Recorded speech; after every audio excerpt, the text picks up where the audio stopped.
सारा बुराइयों का जो स्टॉक है वो अर्पण करेंगे और अपने आप को निर्मल, पावन और पवित्र बनाएंगे। तो हम जैसे आपको बोलेंगे वैसे आप चिंतन करना कि आज हम भगवान को एक एक करके सब चीजें अर्पण कर रहे हैं। चलिए, बहुत अच्छी सुंदर सी अवस्था में बैठ जाइए। ऐसे बैठिए जैसे स्वयं भगवान आपसे मिलने के लिए आए हैं और आपसे कुछ मांग रहे हैं और आप दे रहे हैं निकाल मन से।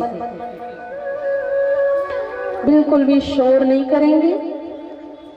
यहाँ पंडाल में आपको ऐसा लगे कि ऋषि मुनियों की तरह हम गुफाओं के अंदर बैठ करके वो तप, वो साधना कर रहे हैं और भगवान को सब दे रहे हैं, बुराइयां।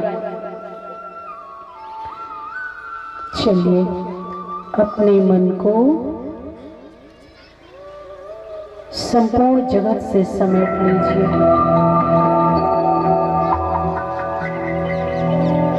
अपने अंतर जगत की ओर ले चलिए।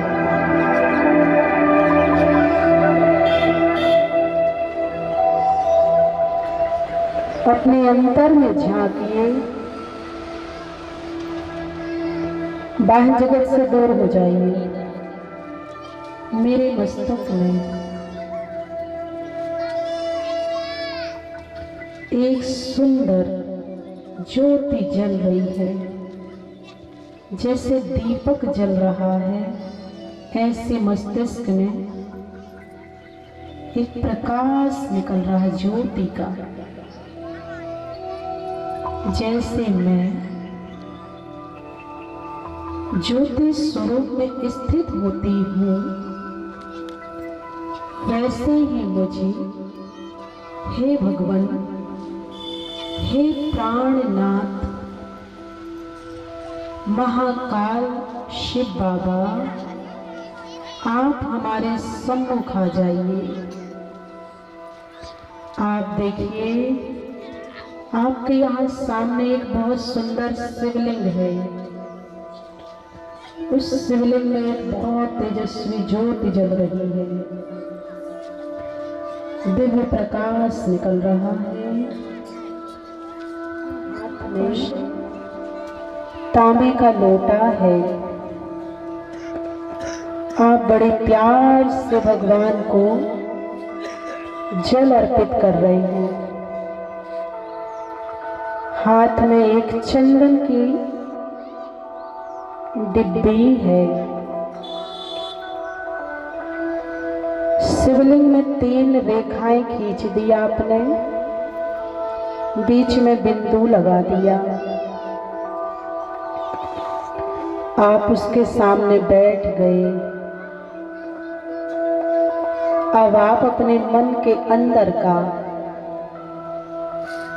जिसके साथ आपका थोड़ी अनबन है, बैर विरोध है, उसको भी आप भोलेनाथ के सामने देखें।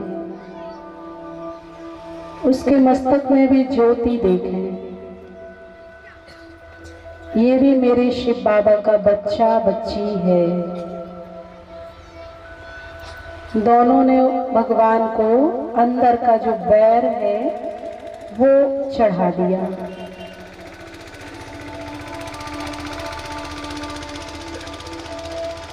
आपके अंदर से एकदम बैर निकल चुका है और ही प्यार भर गया। शिवलिंग से बहुत प्यार भरी तरंगें निकल रही, दिव्य प्रकाश निकल रहा है, मस्तिष्क में समा रहा।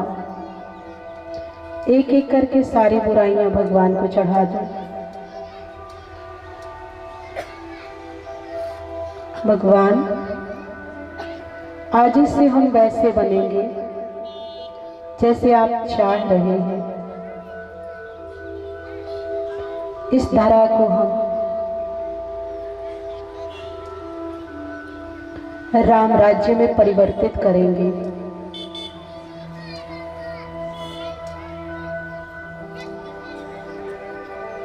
तब जाकर के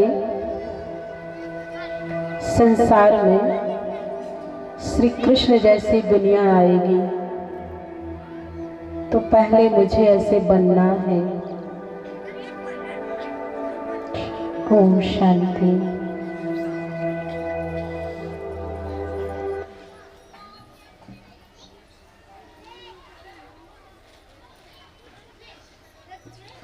चलिए अब हम भागवत कथा की ओर चलते हैं। भगवान के अनेक भक्तों की गाथाएं सुनते हैं। कहते हैं भगवान ने अन्य आत्माओं का उद्धार किया, जैसे गजेंद्र मोक्ष। गजेंद्र मना हाथी एक सरोवर में है, पूरे परिवार के साथ है और उसका पैर एक मगरमच्छ ने पकड़ लिया और थोड़ी देर के बाद हाथी के जितने भी परिवार के हैं सब छोड़ करके वापस सो गए। कोई नहीं जब साथ दे रहा है तो उस हाथी को भगवान की याद आ रही। तो जैसे ही उसी सरोवर से हाथी ने अपनी सूंड से एक कमल का पुष्प तोड़ा और ऊपर की ओर भगवान को कहा कि हे भगवान, आज मेरा परिवार मुझे साथ नहीं दे रहा, सच्चे साथी आप हो भगवान। जैसे गजेंद्र के भावों को भगवान ने सुना तो गजेंद्र को उस मगरमच्छ से मुक्त कराया।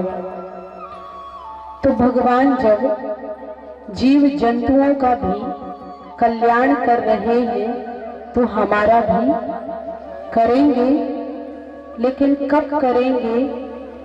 जब हमारा मन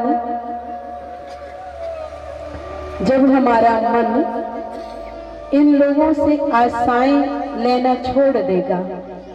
अभी हम सब इन्हीं की आशाओं में बंधे हैं। हम भगवान को अंत में बुलाते हैं, तो हमें पहले से भगवान को बुला रखना है। ऐसे बहुत भक्तों की गाथा है भगवान की। भगवान के जो भक्त हुए, ऐसे भक्त प्रहलाद हैं। आपने सबने देखा है, जब भगवान की राहों पर चलते हैं तो परीक्षाएं शुरू हो जाती हैं। तो लोग कहते हैं, अरे भगवान के रास्ते में चलने में तो समस्याएं बहुत आती हैं, इससे अच्छे तो पहले थे। तो आपने देखा होगा कि जितने भी भक्त हुए हैं परीक्षाओं को क्रॉस करते आगे बढ़े। भक्त प्रहलाद के जितनी परीक्षाएं तो कोई ने ना दी होंगी, लेकिन दिल में ईश्वर बसा है। कितनी गाथाएं सुनी।